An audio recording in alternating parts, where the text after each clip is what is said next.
দীর্ঘ 7 বছর প্রবাস জীবন কাটিয়ে ছুটিতে দেশে আসার পর বাবা মা জোর করে ধরলেন আমি যেন একটা বিয়ে করি। মনে মনে ভাবলাম বয়সটা আর কম হলো না, বিয়েটা করেই ফেলি। তারপর বাবা মায়ের পছন্দের মেয়েকে দেখতে গেলাম, সাথে নিয়ে গেলাম খালাতো ভাই সুজনকে।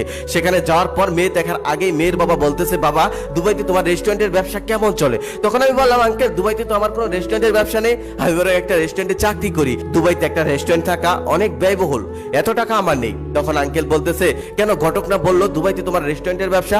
তখন আমি বললাম হয়তো বা মিথ্যে বলেছে। তখন সে রেগে গিয়ে বলল, প্রবাসী কামলা হয়ে আমার মেয়েকে বিয়ে করতে আসছিস? সামান্য কিছু টাকা ইনকাম করে কি মনে করিস নিজেকে? আর ঘটককে সামনে পেলে তো মেরেই ফেলবো। তারপর আমি সেখান থেকে চলে আসলাম। বাড়িতে আসার সাথে সাথে মা আমাকে বলল, বাবা মেয়ে কি পছন্দ হয়েছে?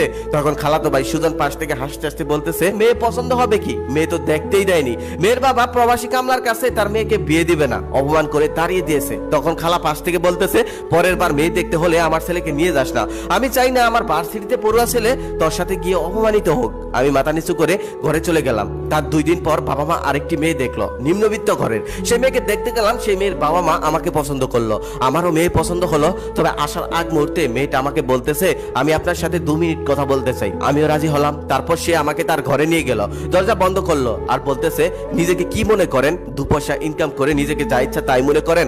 আমি আপনাকে বিয়ে করব না। আপনার টাকা দেখে আমার বাবা মা গলে গেলেও আমি গলবো না। আপনি যদি আমাকে বিয়ে করেন, বিয়ের পরের দিন আমার বয়ফ্রেন্ডের হাত ধরে আমি পালিয়ে যাব। শুনেছি আপনি তো ইন্টারফেল, আর আপনি কি জানেন আমি কিসে পড়ি? তখন আমি বললাম না। তখন মেয়েটা বলল, আমি অনার্স প্রথম বর্ষের ছাত্রী। আপনাদের মতো প্রবাসী কামলাদের একটাই সমস্যা, আপনারা কিছু টাকা ইনকাম করে তারপর মধ্যবিত্ত ফ্যামিলি দেখে তাদের সুন্দরী মেয়েটাকে বিয়ে করে নেন। অর্পার মুখে এমন কথা শুনে আমার বিয়ে করার ইচ্ছেটাই মরে গেল। তারপর তাকে সরি বলে সেখান থেকে চলে আসলাম। বাসায় এসে দেখি মা, খালা আর খালাতো ভাই সবাই বসে আছে।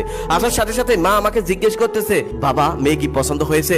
তখন আমি বললাম, শুধু আমার পছন্দ হলেই তো হবে না, মেয়েরও তো পছন্দ আছে, ওই মেয়ে প্রবাসী ছেলেকে বিয়ে করবে না। তখন খালাতো ভাই হাসতে হাসতে বলল, ভাইয়া তোমার আর বিয়ে হবে না, তুমি বরং বিয়ে করার আশা ছেড়েই দাও। খালা তখন বলতেছে, ঠিকই তো বলেছে, আমার ছেলের মতো যদি লেখাপড়া করতি তাহলে তো এমনটা হতো না। বিদেশে গিয়ে থালা বাসন ধুলে কি কোনো মেয়ে বিয়ে করতে চাইবে? আমি সচরাচর বড়দের মুখের সামনে কথা বলি না, তবে সেদিন আর চুপ থাকতে পারলাম না, রাগে বলেই ফেললাম, খালা শোনেন, আপনি যখন হসপিটালে হার্ট ব্লক হয়ে পড়েছিলেন, 2 লক্ষ টাকার জন্য অপারেশন করতে পারছিলেন না, তখন এই প্রবাসী কামলায় প্লেট ধুয়ে তারপর আপনাকে 2 লক্ষ টাকা দিয়ে অপারেশন করিয়েছিল। আপনার ছেলের আইফোনের শখ ছিল, এই প্রবাসী কামলায় প্লেট বাসন ধুয়ে আপনার ছেলেকে আইফোনের শখটা পূরণ করেছিল। তখন খালাতো ভাই রেগে গিয়ে বলল, সামান্য 2 লক্ষ টাকা আর একটা আইফোনের জন্য আজকে আমার মাকে অপমান করলে?